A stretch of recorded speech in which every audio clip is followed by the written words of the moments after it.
जय श्री राम दोस्तों। आज हम सुनेंगे विजया एकादशी की कथा। हिंदू धर्मशास्त्रों के अनुसार प्रतिवर्ष फागुन कृष्ण एकादशी के दिन विजया एकादशी मनाई जाती है। यह एकादशी इतनी अधिक महत्वपूर्ण मानी गई है कि इसका महात्म्य एवं कथा सुनने और पढ़ने मात्र से समस्त से पाप नाश हो जाते हैं।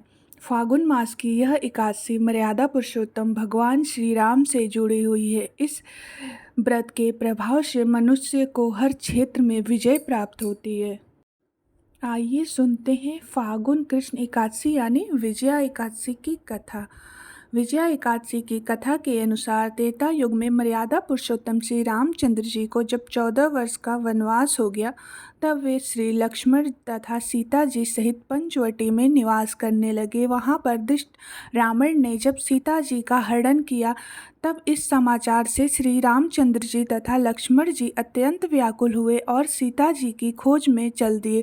घूमते घूमते जब वे मृणासन जटायु के पास पहुँचे तो जटायु उन्हें सीता जी की वृत्तांत सुनाकर स्वर्गलोक को चले गए।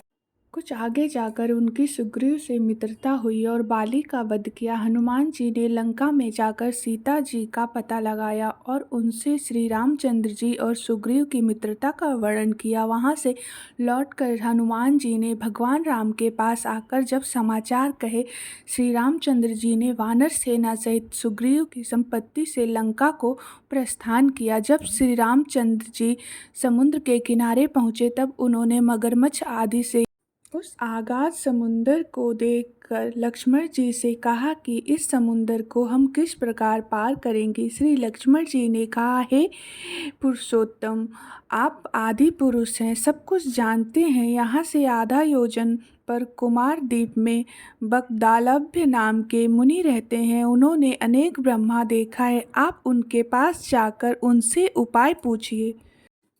लक्ष्मण जी के इस प्रकार के वचन सुनकर श्री रामचंद्र जी बकदालभ्य ऋषि के पास गए और उनको प्रणाम करके बैठ गए। मुनि ने भी उनको मनुष्य रूप धारण किए हुए पुराण पुरुषोत्तम समझकर उनसे पूछा कि हे राम, आपका आना कैसे हुआ। रामचंद्र जी कहने लगे कि हे ऋषि, मैं अपनी सेना सहित यहाँ आया हूँ और राक्षसों को जीतने के लिए लंका जा रहा हूँ। आप कृपा करके समुद्र पार करने का कोई उपाय बतलाइए। मैं इसी कारण आपके पास आया हूँ। बकदालभ्य ऋषि बोले, हे राम, फागुन मास के कृष्ण पक्ष की एकादशी का उत्तम व्रत करने से निश्चय ही आपकी विजय होगी। साथ ही आप समुद्र भी अवश्य पार कर लेंगे। हे राम, यदि तुम भी इस व्रत को सेनापतियों सहित करोगे तो तुम्हारी विजय अवश्य होगी।